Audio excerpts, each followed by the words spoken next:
She was Adesuwa Okonjo, billionaire, feared by her staff, and the queen of breaking spirits. No employee ever survived more than 2 months under her iron fist until he walked in. Tunde, a 28-year-old intern who refused to bow. His calm defiance didn't just shake her authority, it melted the walls she had built around her heart. But when love entered the boardroom, whispers of juju filled the office corridors, and just when she thought she'd found the one person she couldn't live without, he told her he was leaving. Was it ambition? Was it betrayal? Or was he teaching her the most painful lesson of all? This is the story of the CEO who couldn't be broken until she broke herself. Don't forget to comment, like, share, subscribe, and turn on the notification button. The world knew Adesuwa Okonjo as the iron-fisted queen of Nigeria's corporate elite, a woman whose name could shake stock markets and whose signature could make or break a fortune overnight. At 47, she stood at the pinnacle of wealth and influence. Her life was draped in silk and gold, private jets gleaming like polished jewels on the tarmac, a fleet of imported cars parked in a marble-floored garage, and a glass-walled penthouse on Victoria Island that kissed the Lagos skyline. The Atlantic Ocean lay at her feet, its restless waves crashing in salute to her empire. But behind those towering walls of glass and steel, Adesuwa's kingdom was unbearably quiet. Every evening, she sat at the head of a 12-seater dining table carved from imported mahogany, a solitary queen in an empty hall. The clinking of her silver cutlery echoed into the high ceilings like mocking laughter. The chefs prepared meals worthy of a Michelin-starred restaurant, but each bite tasted like cardboard. Her only company was the rhythmic hum of the central air conditioning and the muted city lights blinking in the distance. Her loneliness wasn't for lack of admirers. Men had pursued her, handsome ones, charming ones, even powerful ones. But the truth, bitter as unripe cola, was that most of them saw her not as a woman, but as a walking bank vault. They came with sweet words and expensive suits, but their eyes betrayed them, always calculating, always searching for the key to her fortune. After years of such encounters, her heart had hardened into something unyielding. If she couldn't control love, she would control everything else, especially her company. Every morning at Okonjo Holdings, the office felt like a battlefield before dawn. Employees would exchange anxious glances as the elevator numbers ticked upward, 10, 11, 12, until the golden doors slid open and Adesuwa stepped out, heels clicking like a countdown to judgment. Her entrance was ritualistic, a crisp designer suit, her hair in a flawless bun, diamond earrings catching the fluorescent light.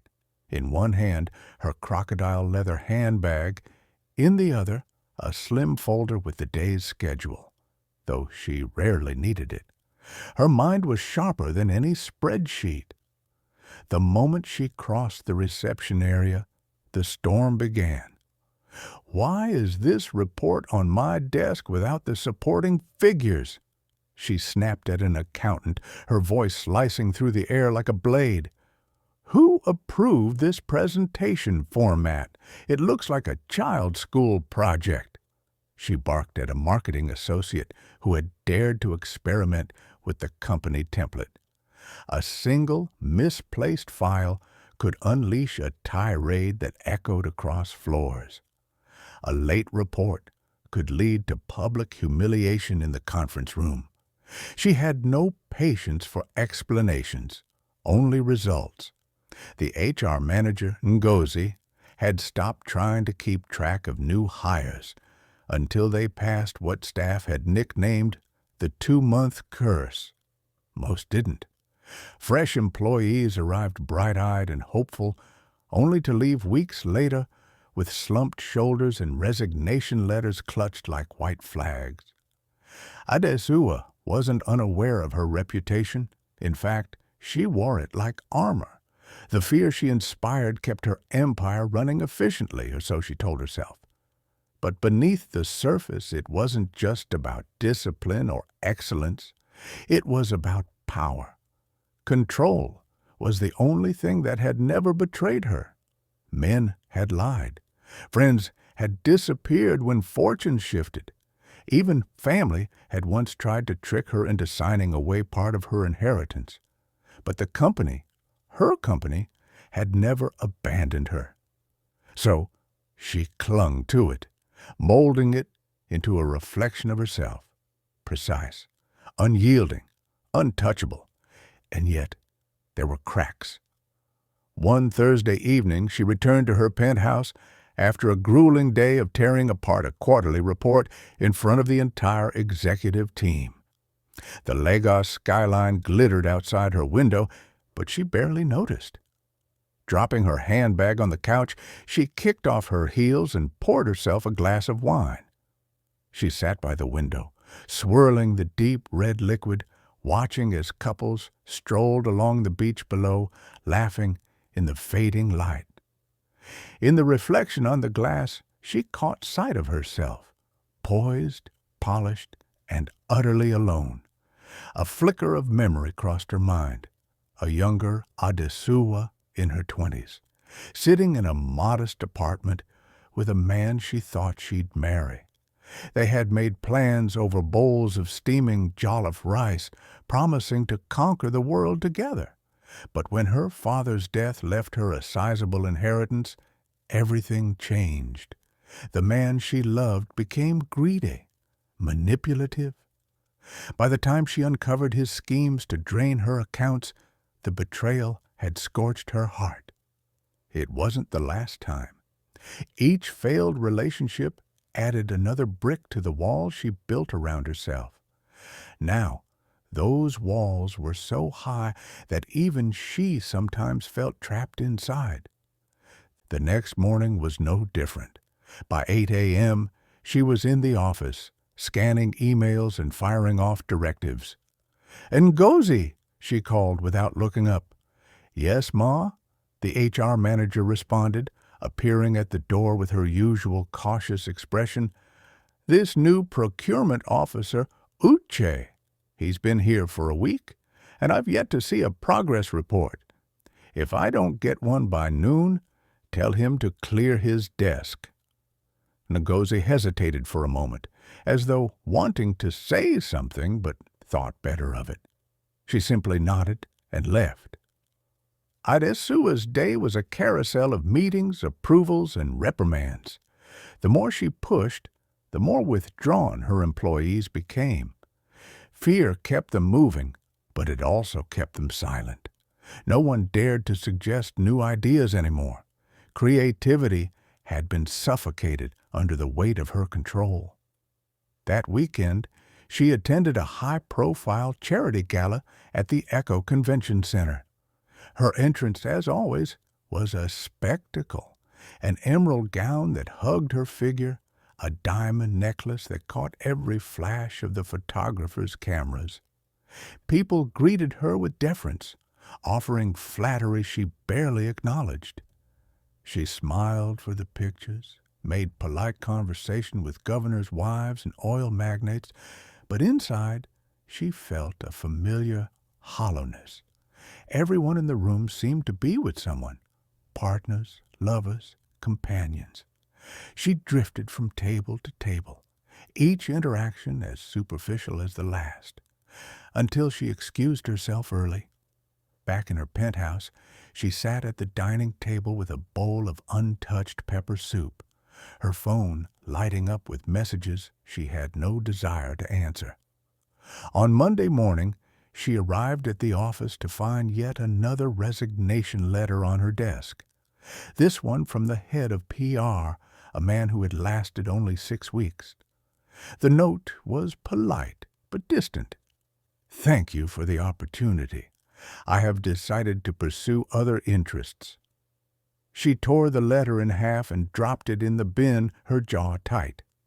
It was just another name to add to the endless list of those who couldn't keep up. But for a moment, just a moment, she felt a sting of something unfamiliar, not anger, not even disappointment, something closer to shame. She brushed it aside quickly. Vulnerability was a luxury she couldn't afford. That afternoon, as she reviewed financial forecasts in her corner office, she caught her reflection in the glass wall again. The city stretched out beyond her, bustling, alive, filled with millions of stories. And here she was, perched in her glass tower, a queen with no court, ruling an empire built on fear. For the first time in years, the thought unsettled her. She didn't know it yet, but the winds were already shifting. Somewhere out there, a spark was about to enter her carefully controlled world, a force that would challenge her rules, disrupt her routines, and force her to confront the loneliness she'd spent decades burying.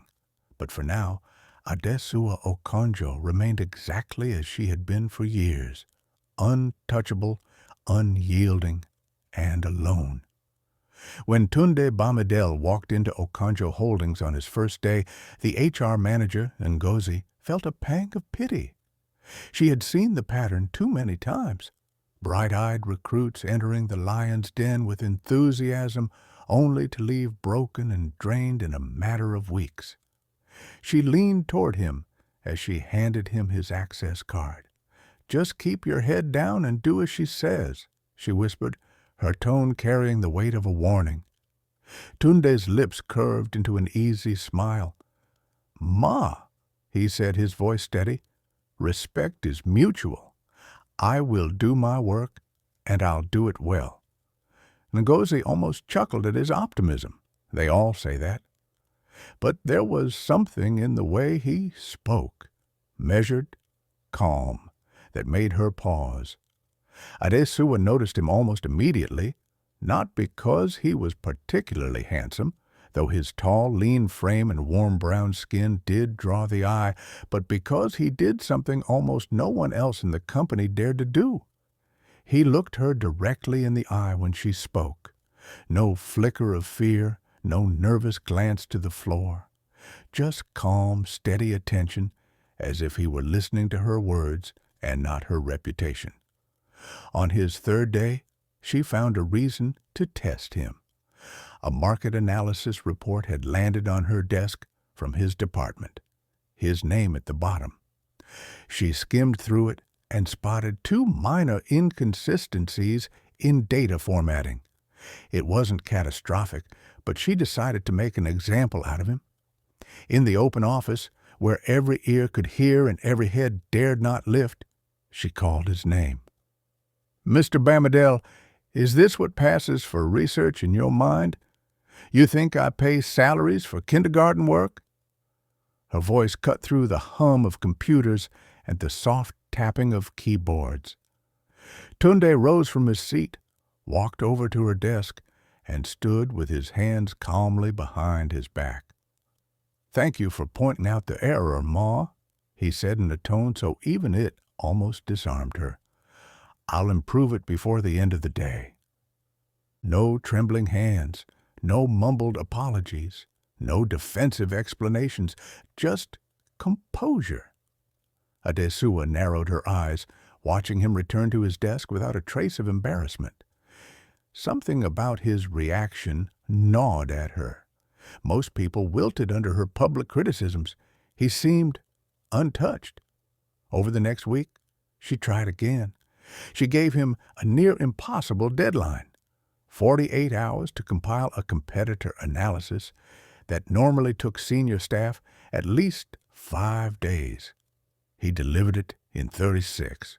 When she demanded he redo a budget proposal from scratch because she didn't like the layout, he stayed late into the night, not to complain to his colleagues, but to finish it with quiet precision. And when she tried a third time, Pointing out a trivial formatting error in a meeting, he simply nodded, made the correction on the spot, and continued his presentation without missing a beat. By the second week, Adesuwa felt something she hadn't experienced in years with an employee: curiosity. It wasn't just his resilience, it was the way he carried himself. His shirts were always neatly pressed, his shoes polished. He greeted the janitors the same way he greeted department heads, respectfully, warmly. She caught glimpses of him in the break room, pouring tea for an elderly security guard or helping a receptionist lift a heavy box without being asked. He didn't hover around her, didn't try to curry favor. He simply did his job and did it well. It annoyed her and intrigued her. One Wednesday afternoon, she called him into her office. "Tunde Bamidele," she said, leaning back in her leather chair. "Where did you work before this?" He clasped his hands in front of him. "Nowhere like this, Ma. I've done freelance research work while completing my MBA. This internship is my first time in a corporate office of this scale." "And yet you seem unfazed," she said, studying him over the rim of her reading glasses. "I don't take things personally, Ma. Feedback is feedback. If I make a mistake, I fix it. If someone's tone is sharp, I still hear the message." Her lips twitched, almost a smile, though she caught it before it could surface. "Most people here don't last 2 months." "I'm not most people," he said simply. The audacity should have irritated her. Instead, she felt a flicker of admiration. Days bled into weeks. She found herself watching him more than she cared to admit. In meetings, she noticed how he spoke up only when he had something worth saying, never just to be noticed. His suggestions were concise, well-researched, and sometimes even innovative. When she snapped at him, because she still did, he didn't flinch. Once, after she'd barked about a missing attachment in his email, he calmly replied, "My apologies, Ma. I'll send it right now." And then he did, within 30 seconds. There was no bitterness in his voice, no hint of rebellion in his eyes, just quiet efficiency. One evening, she stayed late at the office, reviewing a complex acquisition deal. The building was nearly empty. She stepped out of her office and saw Tunde, still at his desk, scrolling through spreadsheets. "It's after 8, she said from the doorway. "Do you live here?" He looked up, smiled faintly, "Just making sure the data is airtight before tomorrow's presentation." She raised an eyebrow. "Most interns would have bolted at 5. He shrugged. "Most interns aren't being trained by you, Ma." For a moment, she didn't know whether it was flattery or a challenge. Either way, it lingered in her mind long after she left the office. The shift was subtle at first. She found herself assigning him more complex tasks, not as punishment, but because she wanted to see how far he could go. When other interns fumbled, she tore into them without hesitation. But with Tunde, she started asking questions instead of making accusations. Once, when he miscalculated a projection by a slim margin, she called him in and said, "Where do you think you went wrong here?" He walked her through his process step by step, and when he identified the flaw himself, she realized she didn't feel the usual surge of superiority. She felt impressed. Her curiosity began to evolve into something more dangerous. She started looking forward to seeing him. In the morning, she'd catch herself scanning the office to see if he'd arrived. During meetings, she'd listen more closely when he spoke. Even the sound of his calm, deliberate voice had a way of softening the edges of her mood. She hated that. She was Adesuwa Okonjo, the lonely queen, untouchable, unshakable. She did not enjoy people's company, and yet she enjoyed his. One Friday, after a tense board meeting, she stepped into the break room for coffee, a rare occurrence for her. Tunda was there, pouring tea. "Long meeting?" he asked casually. She gave him a sidelong glance. "Board politics? You wouldn't understand." "Maybe not the politics," he said, handing her a clean mug, "but I understand pressure." She hesitated, then took the mug. "And how do you handle it?" "By remembering that no matter how bad the day is, it ends, and tomorrow is a chance to start fresh." She didn't respond immediately. That night, she replayed his words in her mind. By the end of his first month, Tunda had become an anomaly in her empire. He hadn't broken, he hadn't run, he hadn't even bent under her relentless standards, and though she would never admit it aloud, she respected him for it. But there was one incident that changed everything. A senior manager, irritated by a minor mistake in a joint project, snapped at Tunda in front of the whole office. Adesuwa had been walking by at that exact moment. She stopped, turned, and said in a voice that froze the room, "If you have feedback, deliver it professionally. We don't humiliate people here." The irony was not lost on anyone. She, the queen of public dressing-downs, was defending an intern from the very treatment she had perfected. Tunde glanced at her, the faintest smile tugging at his lips. Not gratitude exactly, but acknowledgment. And for the first time in years, she wondered if her empire's strength might come from something other than fear. She still barked orders, still demanded perfection. But with Tunda, there was a shift, a space where her tone softened, where her instructions became guidance instead of condemnation. She told herself it was because he was competent, efficient, reliable. But deep down, she knew it was more than that. In a company where everyone else moved around her like prey avoiding a predator, he walked like an equal, not in status, but in spirit. And for a woman who had spent decades alone on a throne built of glass and steel, that was more disarming than any smile or compliment could ever be. She didn't realize it yet, but her carefully guarded walls had begun to crack, and the intern who wouldn't break was quietly, steadily, becoming the one person who could change her kingdom forever. It began like the first drops of rain before a storm, so slight that no one noticed at first. A smile here, a softened tone there, a moment of hesitation before a sharp remark. For years, Adesuwa's corrections had been public performances, a stage where she wielded her authority like a blade. But now, when Tunda made a mistake, she called him into her office, closed the door, and spoke in a low, measured voice. "This should be reformatted," she'd say, sliding the paper across her desk. No insults, no biting sarcasm, just instructions. It was enough to send ripples through Okonjo Holdings. One Wednesday morning, Tunde walked in holding 2 cups of coffee, one for himself, one for her. She looked up from her screen, slightly surprised. "For you, Ma," he said, setting it gently on her desk. 2 sugars, no cream." She took it without a word, sipped, and then said it. "Thank you." The words were simple, but in the open office, they hit like a clap of thunder. Heads turned, eyes widened. Someone dropped a stapler. Adesuwa Okonjo had thanked someone. The whispers started almost immediately. "Did you hear that?"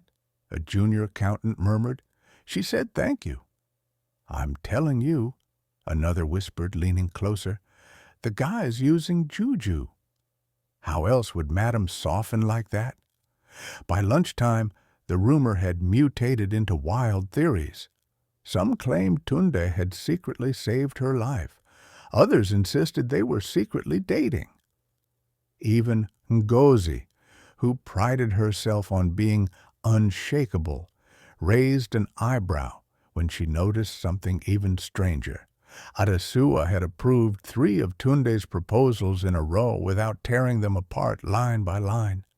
The truth was far less dramatic, but far more dangerous to the fortress Adesuwa had built around herself. Tunde treated her like a human being, not like a tyrant to be feared, not like a trophy to be flattered, not like a stepping stone to career advancement. He listened when she spoke, truly listened, but he also spoke back when he disagreed. The first time it happened, she had been in the middle of outlining a marketing strategy for a new client. "I think you're overestimating their online reach," he said calmly, respectfully. She froze. No one interrupted her in meetings, ever. "And why do you think that?" she asked, her voice dangerously neutral. "Because their last 3 campaigns had poor engagement rates. The budget might be better spent on grassroots brand activations." He didn't back down, didn't fidget. He simply presented his point and let it stand. To her surprise, she found herself considering it. For the first time in years, she felt something she hadn't known she'd been missing. Respect. Not the hollow, performative kind that came from fear of her title or admiration for her wealth, but real, grounded respect. The kind that saw the woman, not just the CEO. One Thursday evening, they found themselves working late.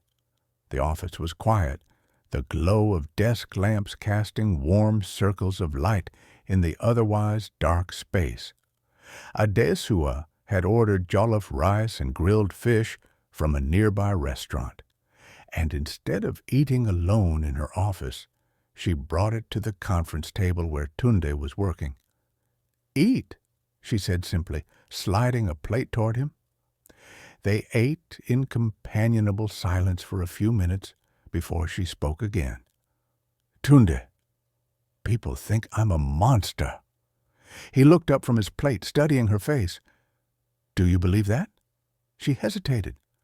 "I believe I've earned the reputation." He set his fork down. "You've been protecting yourself so hard that you started hurting others. Power without kindness leaves scars, Ma." Her eyes lingered on him. His words weren't laced with accusation, but with an honesty she couldn't remember hearing from anyone in years. Something shifted deep inside her, not a sudden transformation, but the slow cracking of a wall that had been sealed for decades. Over the following weeks, the shift became visible to more than just Tunde.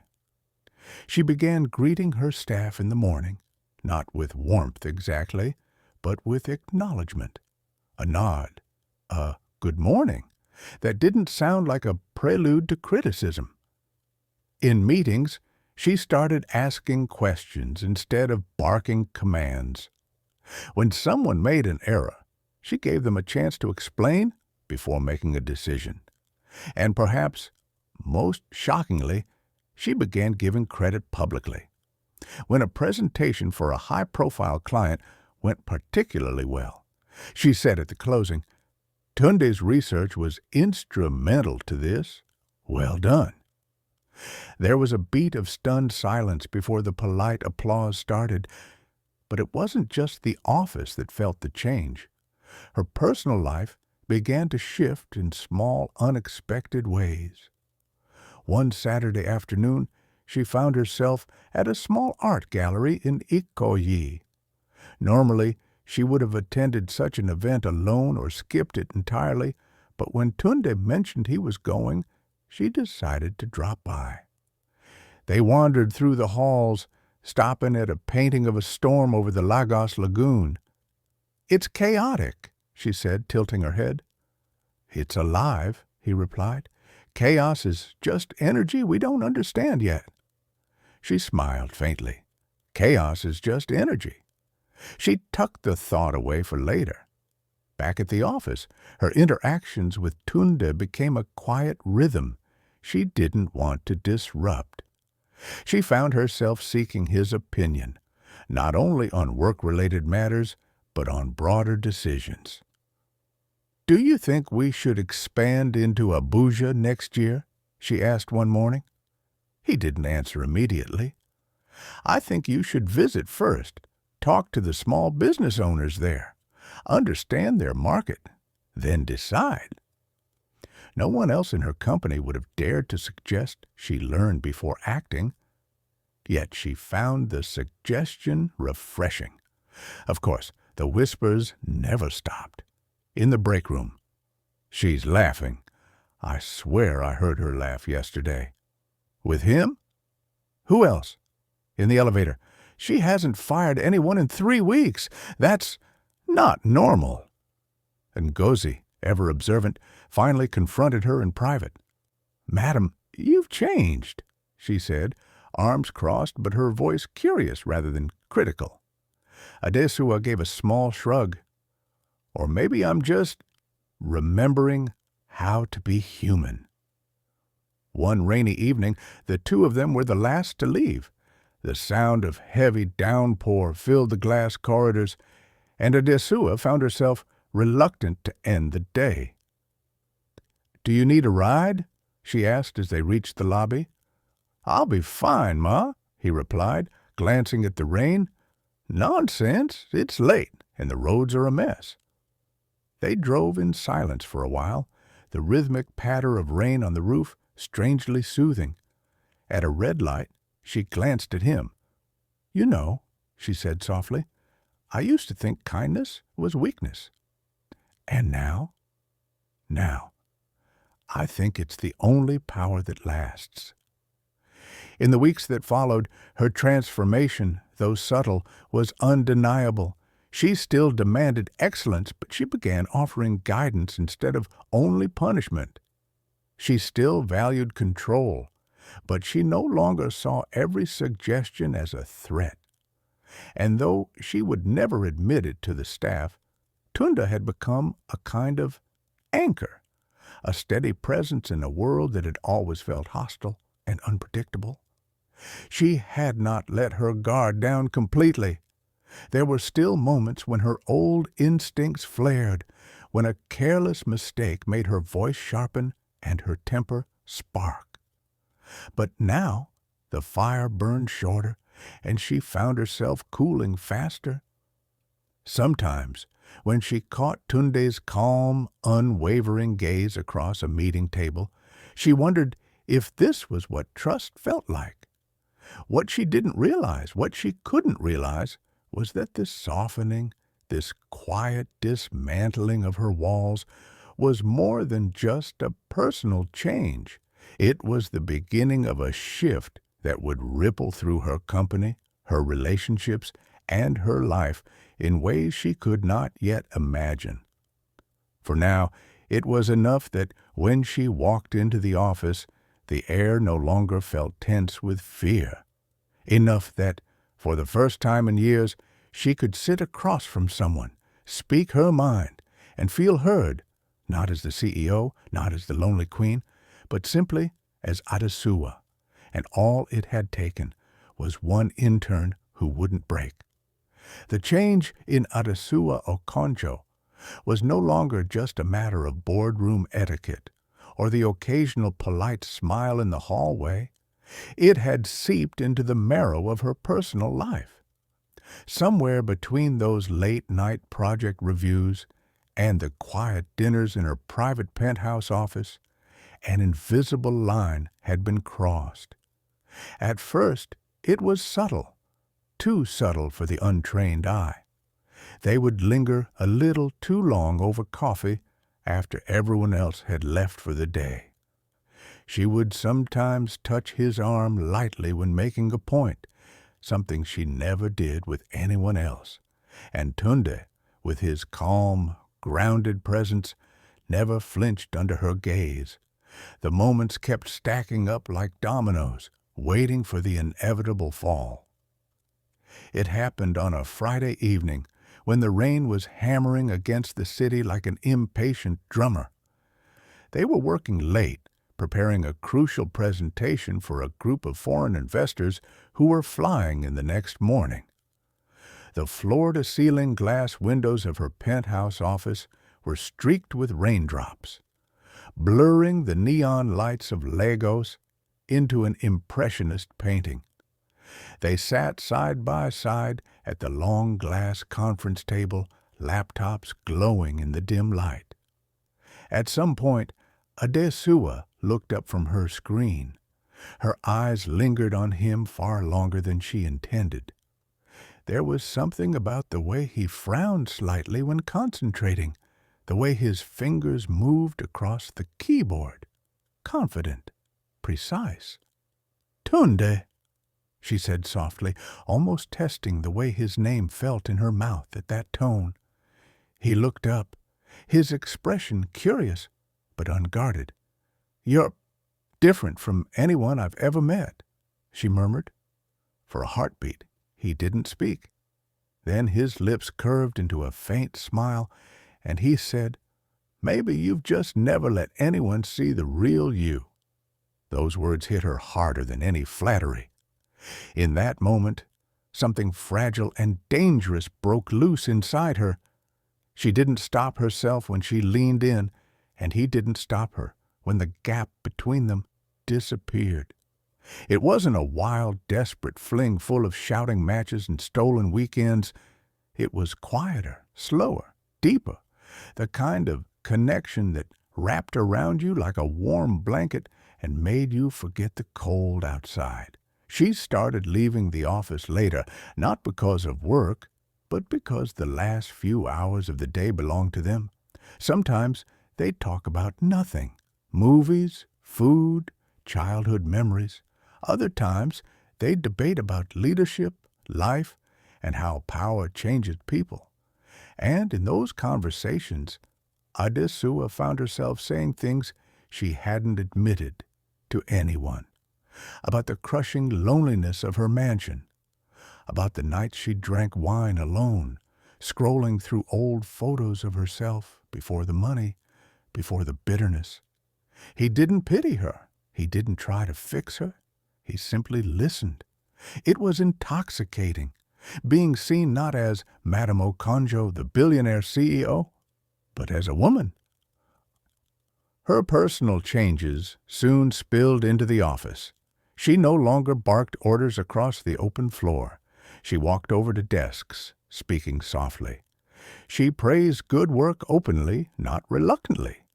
The staff who used to dread her presence now lingered in her meetings because, for once, she made them feel valued. The rumor mill went into overdrive. "Madam is glowing," whispered one junior accountant. Another replied, "It's that intern. He must be using serious juju." Ngozi, her ever-sharp personal assistant, didn't comment but raised an eyebrow more than once when she saw Tunde leave the office long after everyone else had gone. But Adesuwa didn't care what they thought. Behind closed doors, there was no magic spell, just two people who had found something real in an unlikely place. The Friday that changed everything. It was supposed to be an ordinary Friday evening. They had planned to spend the weekend preparing for a small charity gala she was sponsoring. She was in her office pouring 2 glasses of wine from the bottle she kept in her private cabinet. But when she turned, wine glasses in hand, she noticed something different in his expression. He wasn't smiling. "Ma," he began, his voice gentle but carrying an undertone of finality, "my internship is ending." Her hand froze midair. "Yes, I know. We'll talk about extending it next week." He shook his head. "I've been offered a position at another firm, and I think I should take it." The words slammed into her chest like a physical blow. "You're leaving me?" He stepped forward, his tone still soft. "It's time for me to grow, and for you to lead." without me holding your hand." The plea Adesuwa had never begged anyone for anything in her adult life. She was Adesuwa Okonjo, self-made billionaire, feared negotiator, the woman who could close a deal before her coffee cooled. But in that moment, she felt the ground beneath her start to crack. She offered him a permanent position. He declined. She offered a promotion, team lead, double his pay. He shook his head.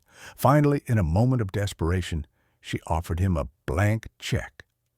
"Name your price," she said, her voice trembling. His answer was quiet, but unshakable. "You don't need me to be kind. You can choose to be kind every day without me here." She felt her throat tighten. "And what if I can't?" That was when he stepped close, brushed her cheek with his hand, and said, "Then everything we shared would have meant nothing." The silence that followed was suffocating. She wanted to speak, to argue, to beg again, but she knew from the look in his eyes that his mind was made up. The following Monday, he was gone. His desk was cleared, his chair pushed neatly under the table as though he had never been there at all. The office carried on as usual, phones ringing, keyboards clattering. But for her, something was missing. The air felt colder. Her coffee tasted bitter again. She sat in her office that morning, staring out at the Lagos skyline. The city was still the same, bustling, noisy, unbothered, but inside her, something had shifted permanently. For the first time in years, her heart wasn't heavy with anger. It was heavy with longing. Months passed. She threw herself into work again, but the way she led was different now. She still demanded excellence, but she no longer crushed spirits to get it. She learned to ask questions instead of giving orders. Staff turnover dropped. People smiled when she walked in. One quiet Saturday morning, while flipping through the business section of the newspaper over breakfast, her eyes froze on a headline: "Tunde Bamidele launches top consultancy firm." The article praised his innovative strategies and leadership style. His photo, smiling, confident, took up half the page. Adesuwa set the paper down, a small smile tugging at her lips. There was no bitterness, no resentment, only pride. She whispered to herself, almost like a confession, "Maybe love was never meant to be caged." And for the first time in years, the coffee in her cup tasted sweet.